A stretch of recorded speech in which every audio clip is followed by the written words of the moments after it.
Okay, so here we're going to talk about angles. So we're going to learn some vocabulary and we're going to talk about types of angles. Okay, vertex. What is the vertex? Vertex is the point where the angle meets. So in this case, it's right here. These are called sides.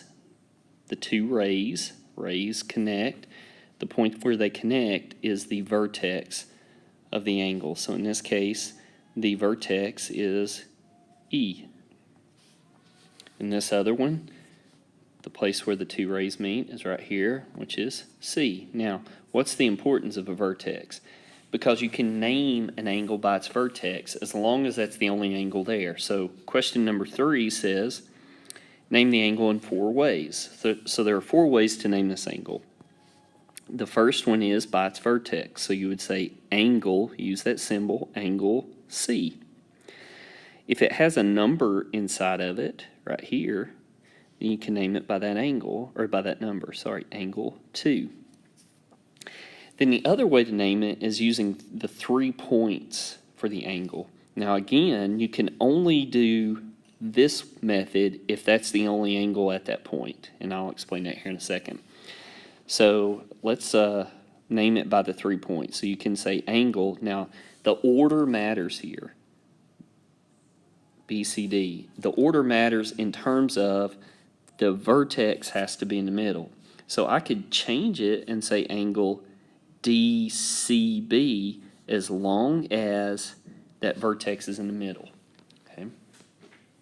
So let's look at number 4. How would we name number 4? Let me slide it over a little bit here. So number 4, we could say angle G, angle 3, angle FGH, there's our vertex, or angle HGF, and again, there's our vertex. Now, what I meant earlier about there can only be one angle at the vertex, if I said this was angle V right here, then I wouldn't know if I'm talking about this big angle, or this angle.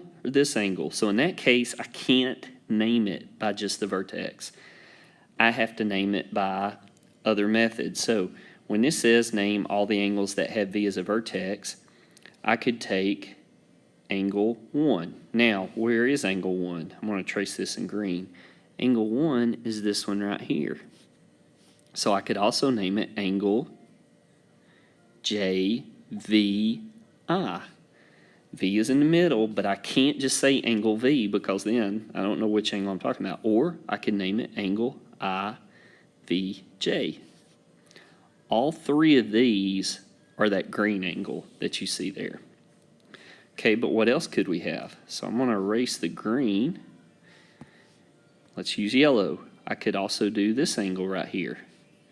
So how would I name it? That's angle 2, angle HVI, or angle IVH. Now you don't have to list all of these. It just says name all the angles that have V as a vertex. These are all the same angle. Now if it asks you to give all the different names, then obviously you have to do that. Now there is another angle that exists here. So I'm going to erase the yellow. This time I'm going to use blue. I could talk about just this big angle here. Now I can't use the numbers because the numbers don't apply. They apply only to those small angles that are inside of it. So this time I've got to say angle JVH, or I could say angle HVJ. That's the only way to name that big angle. All right, next thing, interior, exterior, or on the angle. So this is about location of a point. So in terms of point P, that is in the interior. It's on the inside of the angle that has been drawn for us, okay? So we would say angle P is in the interior. What if we were doing exterior, okay? Where would exterior be? Exterior would be on the outside. So exterior would be a point that would be like out here. That's not contained in the angle itself. In other words, if you think about it, think about this as like a Pac-Man mouth. If he closes his mouth, he's going to eat the point P. That means it's in the interior. If he closes his mouth, this point P, or this point, not P, this point is outside of his mouth. That's on the exterior.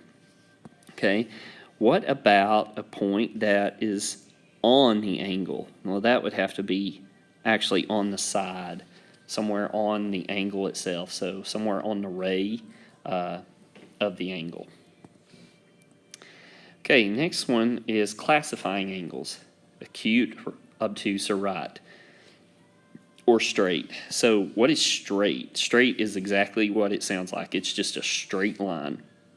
Okay, all of these have different measures. Acute is something that is less than 90. Obtuse, okay, let me write that there. Obtuse is greater, greater than 90, but less than 180. What's a right angle? That's exactly equal to 90 degrees, okay? And then what's a straight angle? It's kind of weird. Straight is technically not an angle. It's a line, okay? And it equals 180 degrees, okay? So it's just a straight line. It's technically not an angle, even though we call it an angle. It's kind of weird, okay? So in most cases, you want to use a protractor. So I'm going to do this real fast here. I'm going to put a protractor out here for you to see kind of how this works. So how a protractor works, you're going to see that you have numbers both on the interior and on the exterior. So what you do is you have to set the side of the angle on 0. So like if I'm drawing an angle, I'm going to draw this in red. If I set one side of the angle here, that means I'm using the outside numbers. So if my angle went like this right here, let me try to show this, then that means I don't use the 130, I'm using the 50 because I got to go from 0 on, okay? If, let's say my angle were drawn on the opposite side, I'll do this one in blue. Here's one side of my angle, and I set it on this side. Now I'm using the inside numbers. Now if I came to here, that angle also went to the same second line, but I'm having to use the inside numbers, which means that one's 130. Okay? If you notice here, 90 is right here on both.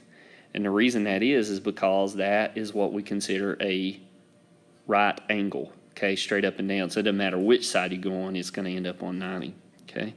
So that's how you would use a protractor to measure angles. Make that small and put it over here. So now, all we're going to do is just look at these and classify them. So what's number 7? Well, that's bigger than just straight up and down. That would be 90. Obtuse is greater than 90, so that means this is an obtuse angle. 8 looks like a right angle. That's like straight up and down. Kind of makes this box. Okay, if you ever see that box, that's what that box means. 9 is less than that, so it's acute. And then here's another obtuse. As far as numeric values, we just look at them. 90 is what we set up here. That's a right angle. Here's 180. Okay, so that's a straight. So what would it be? It would just be a straight line. You just draw a straight line. 103 is obtuse because that number is bigger than 90. And then 48 is acute. Hopefully that was a review. Hopefully you've seen most of this stuff before.